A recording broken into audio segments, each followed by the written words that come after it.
साथियों नमस्कार। आज की क्लास में मैं आपको विद्युत मोटर और विद्युत जनरेटर के बारे में संपूर्ण जानकारी दूंगा, जिसके माध्यम से हर एक सवाल आप कर पाएंगे। ये साथ ही हर एक एग्जाम के लिए इंपॉर्टेंट है, लेकिन जो प्रश्न का लेवल है वो बीपीएससी एईडीओ के लिए मैं रखा हूं। तो आप साथी अंतिम तक जरूर देखिएगा। अगर आपको सेशन पसंद आए तो सेशन को लाइक भी कर दीजिएगा। चलिए शुरुआत करता हूं। मैं प्रश्न के माध्यम से ही चीजें बताऊंगा, लेकिन कुछ उसके बारे में जो डिटेल्स आपको जानना है मैं कुछ फिगर के माध्यम से थ्योरी पोर्शन भी आपके साथ कवर करूंगा। साथ ही इस तरीके का प्रश्न पूछेगा कि विद्युत मोटर का मुख्य सिद्धांत क्या है, एईडीओ में पूछा जाएगा। तो मुख्य सिद्धांत क्या होगा, जरा कमेंट करके बताइएगा कि इसका आंसर क्या हो जाएगा। लेकिन उससे पहले मैं चाहता हूं कि विद्युत मोटर के बारे में थोड़ा सा जानकारी आप प्राप्त कर लें। अगर मैं विद्युत मोटर की बात करता हूं तो साथ ही एक यंत्र है जिसके माध्यम से विद्युतीय ऊर्जा को यांत्रिक ऊर्जा में बदला जाता है। जैसे आप देखोगे कि जैसे ही धारा दिया जाता है अंदर में घूमना शुरू हो जाता है, तो धारा दे रहे हैं तो विद्युतीय ऊर्जा हो गया, और जहां जहां धारा देने के पश्चात वो घूमना शुरू कर देता है हम उसे यांत्रिक ऊर्जा कहते हैं। तो सबसे पहला इसका काम है विद्युत ऊर्जा को यांत्रिक ऊर्जा में बदलना। इसलिए साथ ही आप देखेंगे इसे मिक्सी मशीन में प्रयोग किया जाता है घुमाने के लिए, पंखा में किया जाता है घुमाने के लिए, है ना। अलग अलग जगह इसका प्रयोग किया जाता है। खैर हम बात करते हैं साथ ही इसके अंदर क्या क्या चीजें होती हैं। सबसे पहले साथ अगर मैं बात करता हूं तो विद्युत मोटर जो है आपका फ्लेमिंग का वाम हस्त नियम पर काम करता है। फ्लेमिंग का वाम हस्त नियम पर काम करता है, इस बात को ध्यान रखिएगा। इस सिद्धांत किस सिद्धांत पर काम करेगा, तो जो फ्लेमिंग नामक वैज्ञानिक है उसका वाम हस्त नियम पर काम करता है, इस बात को ध्यान रखिएगा। साथ ही इसके अंदर स्ट्रक्चर की बात किया जाएगा तो आंतरिक स्ट्रक्चर में एक नाल चुंबक होता है, और उसी नाल चुंबक के अंदर एक आयताकार कुंडली होता है, इसे साथ ही आर्मेचर कहा जाता है। क्या बोलेंगे, आर्मेचर कहा जाता है। साथ ही इसी आर्मेचर के ऊपर साथ ही कुछ तार भी लपेटे जाते हैं, जिसके कारण यहाँ पे चुंबकीय क्षेत्र उत्पन्न हो जाता है। ठीक है, लेकिन उसके पहले अगर बात करें साथ ही यही जब आगे जाता है आर्मेचर, तो यहाँ पे साथ ही कम्यूटेटर होता है। कम्यूटेटर के काम क्या है, क्योंकि साथ ही जो आपका मोटर है एसी भी होता है और डीसी भी होता है। तो अगर एसी है तो एसी करंट लिखेगा, अगर मोटर डीसी है तो डीसी करंट निकलता है। तो अगर एसी को डीसी में बदलना है तो कम्यूटेटर का प्रयोग करते हैं। और ये सवाल भी पूछ लेता है कि कम्यूटेटर क्या करता है, तो मेरे प्यारे साथ याद रखना कि एसी करंट को डीसी में बदलने की काम करता है, और जैसे डीसी में बदलेगा तो धारा क्या होता है, सीधा हो जाता है, इसे आप स्टेट कहते हैं। इस बात को ध्यान में रखिएगा। अब यही जो है कम्यूटेटर, इससे कार्बन ब्रश लगा होता है, और कार्बन ब्रश के माध्यम से आप इसमें करंट एंट्री करता है। यहाँ पे डीसी मोटर का फिगर लगाया गया है। एसी मोटर में बस यही होता है, बस यहाँ पे जो कम्यूटेटर है यहाँ पे स्लिप रिंग का प्रयोग किया जाता है। क्या किया जाता है, स्लिप रिंग का प्रयोग किया जाता है साथ ही एसी मोटर में। इस बात को आप ध्यान रखिएगा। तो आपका यहाँ पर डीसी मोटर दिखाया गया है और सारे स्ट्रक्चर बिल्कुल सेम होता है, इस बात को ध्यान रखिएगा। कुछ पॉइंट्स मैं आपके साथ साझा कर रहा हूँ। ये तो मैंने बता दिया कि विद्युत ऊर्जा की यांत्रिक ऊर्जा बदलता है। साथ ही इसमें एक स्टेटर होता है, स्टेटर जिसे आप क्वाइल कहते हैं, यानी कि जहां पे वाइंडिंग पूरा तार लपेटा जाता है उसे हम बोलचर की भाषा में साथ ही क्वाइल कह देते हैं, लेकिन उसे कहा जाता है स्टेटर। एक आर्मेचर होता है जो आयताकार कुंडली होता है, और उसी से क्षेत्र बनता है साथ ही चुंबकीय क्षेत्र, जिसके कारण उसके अंदर जितने भी चुंबक है साथ ही वो नष्ट हुआ प्रतीत होता है। एक अब तक कम्यूटेटर होता है जो आपको डीसी करंट का प्रयोग करता है। अब साथ ही यहाँ पे मैं बात करता हूं, अब बताइए इस प्रश्न का आंसर क्या हो जाएगा। आप एक एक प्रश्न आप बता दोगे, बस इतना ध्यान रखिएगा। अगर पसंद आ रहा है वैसे मजेदार तरीका से हर एक टॉपिक कवर करना चाहते हैं, सारी सेशन को लाइक करिएगा, कमेंट करके बताइएगा कैसा लगता है। साथ ही साथ चैनल पर पहली बार जुड़े सब्सक्राइब भी कर लीजिएगा। आइए देखते हैं आप एमसीक्यू क्या क्या बन सकता है। सबसे पहला, विद्युत मोटर का मुख्य सिद्धांत क्या है। तो अगर विद्युत मोटर का मुख्य सिद्धांत की बात किया जाए तो मुख्य सिद्धांत हो जाएगा, बोलेंगे सर फ्लेमिंग का दाएं हस्त नियम नहीं, फ्लेमिंग का बाएं हस्त नियम हो जाएगा। क्या हो जाएगा, बामा हस्त का नियम हो जाएगा। इस प्रश्न का बिल्कुल सही जवाब डी नंबर हो जाएगा। ठीक है, तभी अगर मैं बात करता हूं आगे, तो नेक्स्ट की बात करें तो नेक्स्ट प्रश्न ये रहा आपके स्क्रीन पर। आपसे पूछ रहा है कि डीसी मोटर में कम्यूटेटर का मुख्य कार्य क्या है। ये भी एईडीओ में पूछा जा सकता है कि जो डीसी मोटर है उसमें कम्यूटेटर क्यों लगाया जाता है। तो मेरे प्यारे विद्यार्थी, सबसे पहले तो मैं आपको ये बता दिया कि एसी को डीसी में बदलने के लिए प्रयोग किया जाता है। दूसरी बात आप ध्यान रखिएगा कि साथ ही जैसे डीसी में बदलेगा धारा सीधा हो जाएगा। क्या हो जाएगा, धारा सीधा हो जाएगा। अच्छा, धारा सीधा होने का मतलब क्या है। धारा सीधा होने का मतलब है कि एक निश्चित समय अंतराल में उसका डायरेक्शन नहीं बदलेगा और उसका परिमाण भी नहीं बदलेगा। जब साथ ही परिमाण और दिशा नहीं बदलता है उसी को डीसी करंट कहा जाता है, और उसका जो आपका ग्राफ होता है बिल्कुल स्ट्रेट लाइन हो जाता है। तो इस बात को ध्यान रखिएगा, बी ए नंबर बिल्कुल सही जवाब होगा।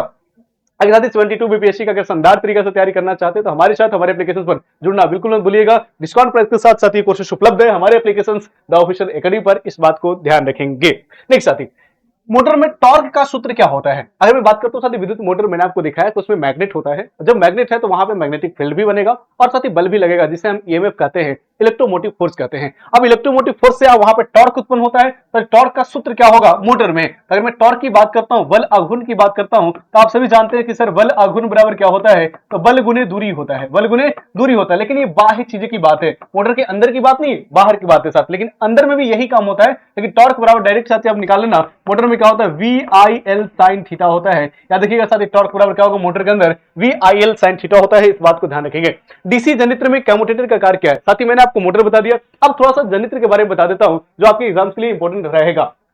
अगर मैं जनरेटर की बात करता हूं साथी, जिसे आप जनरेटर कहते हैं, जनरेटर में साथी मुख्य रूप से दो प्रकार का होता है, एक आपका एसी होता है, एक आपका डीसी होता है, उसमें मैं चर्चा करूंगा। लेकिन उससे पहले जनरेटर के काम क्या है साथी, जनरेटर में स्ट्रक्चर लगभग लगभग सेम होता है। हम जनरेटर को हैंडल लगाकर घुमाने की कोशिश करते हैं, जब घुमाने की बात होगा यांत्रिक ऊर्जा, और फिर उसमें से धारा निकलता है। मोटर में से धारा नहीं निकलता है, मोटर में धारा देते हैं लेकिन जनरेटर में से धारा निकालते हैं। तो आप कह सकते हैं सर इसमें बस अंतर ये है, इसमें घुमाकर धारा निकालते हैं। साथी घुमाते क्यों है? घुमाते इसलिए है कि जैसे आप घुमाएंगे, लगा रहता साथी ये आपका हैंडल लगा, इसको घुमा दिए, जैसे ही घुमाएंगे तो अंदर में घूमना शुरू कर देता है जो आर्मेचर है, और लगातार घूमने के साथ साथ यहाँ पे चुंबकीय फ्लक्स में परिवर्तन होता है, और परिवर्तन होने के कारण धारा प्रोड्यूस करता है। इसलिए इसको घुमाने के लिए बाहर से तेल डाला जाता है ताकि लगातार घूमता रहे, और लगातार साथी इससे क्या होगा, यहाँ पे फ्लक्स में परिवर्तन होते रहेगा, और फ्लक्स में परिवर्तन होने के कारण साथी फैराडे का एक नियम है विद्युत चुंबकीय प्रेरण। क्या है? विद्युत चुंबकीय प्रेरण। और उसके तहत साथी बताया गया है कि अगर अंदर में आप चुंबक में साथी बार बार अगर आप क्या करते हैं, फ्लक्स में परिवर्तन करते हैं, तो उसमें धारा निकाला जा सकता है, और उस धारा को प्रेरित धारा कहते हैं। क्या कहते हैं? प्रेरित धारा कहते हैं। और साथी प्रेरित धारा के बारे में बताया गया फ्लेमिंग का दक्षिण हस्त नियम। तो साथी दो बात याद रखिएगा, जनरेटर एक काम करता है विद्युत चुंबकीय प्रेरण पर, और फ्लेमिंग का दायां हाथ का नियम पर भी काम करता है। इस बात को आप ध्यान में रखेंगे, है ना। और ये आपका स्ट्रक्चर है, इसका मुख्य काम क्या है? यांत्रिक ऊर्जा को विद्युत ऊर्जा में बदलना। इस बात को ध्यान रखिएगा, किस सिद्धांत पर काम करता है? विद्युत चुंबकीय प्रेरण पर काम करता है। एक जनरेटर साथी दो प्रकार का होता है, एक आपका एसी करंट होता है, एक आपका डीसी करंट होता है। एसी करंट जिसमें साथी आवृत्ति होती है, आवृत्ति कहने का मतलब है एक निश्चित समय अंतराल में अपनी डायरेक्शन को, परिमाण को बदलता है, इसलिए इसका साथी आवृत्ति होता है। और एक निश्चित समय अंतराल में मतलब एक सेकंड में 50 बार अपनी डायरेक्शन को, मैग्नीट्यूड को बदलता है, इसलिए साथी एसी करंट का जो आपका जनरेटर है उसका आवृत्ति होता है 50 हर्ट्ज या फिर 60 हर्ट्ज होता है। इस बात को ध्यान रखिएगा। इसमें स्लिप-रिंग का प्रयोग किया जाता है, जब भी एसी होगा स्लिप-रिंग का प्रयोग किया जाएगा। अगर मैं डीसी की बात करता हूं तो डीसी में कम्यूटेटर का प्रयोग किया जाता है, और इसमें से क्रिया वही होता है, बस कम्यूटेटर आगे लगा दिया जाता है ताकि एसी करंट को डीसी में आसानी से बदला जा सके। इस बात को आप साथी ध्यान रखिएगा। और ये आपका डीसी घुमाता है, डीसी करंट निकालता है। ये आपका साथी डीसी जो जनरेटर है इसका स्ट्रक्चर है। साथ ही साथ अलग अलग प्रकार का भी जनरेटर होता है जो यहाँ पे मैंने आपको लगवा दिया है। फिलहाल साथी इतना याद रखिएगा, और मुझे उम्मीद है कि आप सारे प्रश्नों को आंसर दे पाएंगे। सबसे पहला, डीसी जनरेटर में कम्यूटेटर का कार्य क्या है, ये आपसे पूछा गया था। साथी डीसी में कम्यूटेटर होता है, एसी में स्लिप-रिंग होता है। ठीक है, स्लिप-रिंग का काम क्या है? एसी धारा निकालना। डीसी का काम क्या है? एसी धारा को डीसी में बदल देना, है ना, एसी को डीसी में बदल देना। तो डीसी जनरेटर में कम्यूटेटर के कार्य क्या है? आप लोग भैया एसी को डीसी में बदलना इसका मुख्य कार्य है। आप बोलेंगे ए नंबर बिल्कुल सही जवाब हो जाएगा। ठीक है, नेक्स्ट प्रश्न साथी, विद्युत मोटर का कार्य क्या है, ये आपसे पूछा जा रहा है। साथी अगर सेशन अच्छा लग रहा हो तो सेशन को लाइक जरूर करिएगा, कमेंट करके बताइएगा कैसे लग रहा है। क्या ऐसे ही तरीका से पूरे फिजिक्स का इंपॉर्टेंट टॉपिक आप पढ़ना चाहते हैं? ये सभी एग्जाम्स के लिए इंपॉर्टेंट है, तो आप पढ़ सकते हैं साथी, है ना। अगर विद्युत मोटर की कार्य का अगर बात किया जाए साथी, क्या होगा? विद्युत मोटर के काम है कि आप विद्युत मोटर को घुमाते हैं, नहीं धारा देते हैं, तब घूमना शुरू करता है। तो धारा देने में विद्युतीय ऊर्जा, विद्युतीय ऊर्जा को यांत्रिक ऊर्जा में बदल देगा। सी बी नंबर इसका बिल्कुल सही जवाब होगा। मोटर के रेटिंग या क्षमता को व्यक्त किया जा सकता है। साथ अगर मोटर को मापना है कि कितना हैवी मोटर है, उसे या तो हम किलोवाट में मापेंगे या एचपी में मापा जाता है, जिससे आप मालूम चले कि मोटर कितना हैवी है। जैसे 1 एचपी का है तो कम हैवी है, 5 एचपी का है तो ज्यादा हैवी है। तो साथ इसका दक्षता मतलब क्या होता है? रेटिंग मतलब किससे हम माप पाएंगे, तो किलोवाट या फिर साथ ही एचपी से। बीपीएससी एडीयू का क्वेश्चन हमारे एप्लीकेशन पर उपलब्ध है। अगर आप बेहतरीन तरीके से पढ़ना चाहते हैं, सारी चीजों को समझना चाहते हैं, तो हमारे साथ कोर्सेज में जरूर जुड़िएगा। बेहतरीन तरीके के साथ इसमें हर एक चीज पढ़ाया जाएगा। जनरेटर का कार्य क्या है साथी? डायनेमो जनरेटर के काम क्या है? तो आप बोलेंगे सर जनरेटर के काम सिर्फ इतना होता है को हैंडल लगा के घुमाते हैं, घुमाने में यांत्रिक ऊर्जा, जहां जहां घुमाने की बात आएगा यांत्रिक ऊर्जा को विद्युत ऊर्जा में बदलता है। आप बोलेंगे यांत्रिक ऊर्जा को विद्युत ऊर्जा में बदलता है। ए नंबर बिल्कुल सही जवाब हो जाएगा।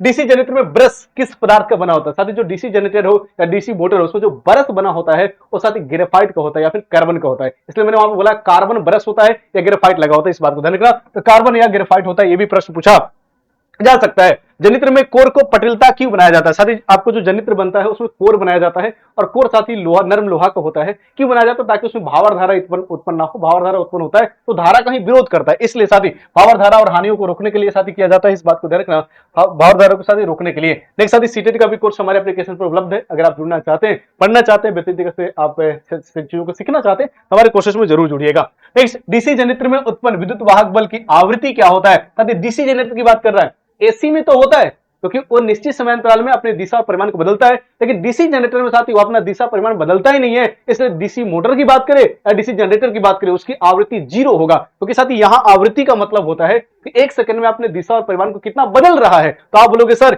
यहां पे तो बदलता ही नहीं है, इसका शून्य हो जाएगा। लेकिन यहीं पे एसी जनित रहता तो क्या होता? कमेंट करके बताओ साथी। अगर यहाँ पे एसी जनित रहता, एसी जनरेटर रहता तब बताओ उसका आवृत्ति कितना हो जाता, उसकी आवृत्ति कितनी हो जाती, एक बार सब लोग कमेंट करके बताएंगे।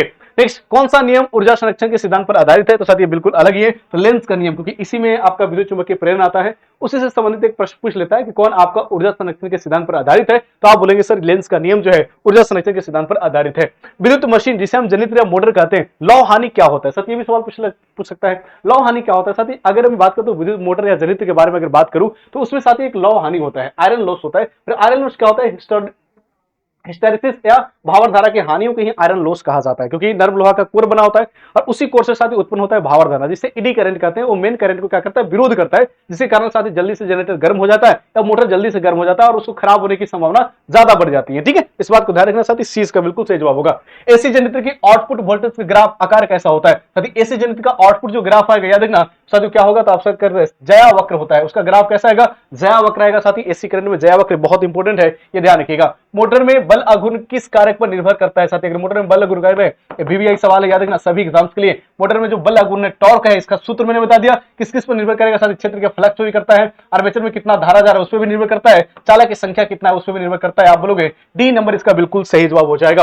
नेक्स्ट, डीसी जनरेटर में प्रेरित धारा ईएमएफ दिशा ज्ञात करने के लिए किस नियम का प्रयोग करते हैं? यदि अगर डीसी जनरेटर की बात करें, एसी जनरेटर की बात करें, तो काम करता है विद्युत चुंबकीय तरंग और फ्लेमिंग का दाएं हस्त का नियम पर। तो आप बोलेंगे सर फ्लेमिंग का दाएं हस्त का नियम हो जाएगा, बी नंबर इसका बिल्कुल सही जवाब होगा। विद्युत मोटर का रेटिंग साथ किसे मापेंगे? तो आपको पता है किलोवाट या अश्व शक्ति में मापा जाता है। डीसी मोटर के संबंध में यदि टर्मिनल वोल्टेज को दुगना कर दिया जाए तो साथ ही उसमें मतलब क्या हो जाएगा, आपको पूछा जा रहा है गति क्या होगा। तो अगर टर्मिनल का वोल्टेज दुगना करेंगे तो गति भी साथ ही दुगना स्पीड से जाएगा, लगभग दुगनी हो जाएगी, बी इसका बिल्कुल सही जवाब होगा।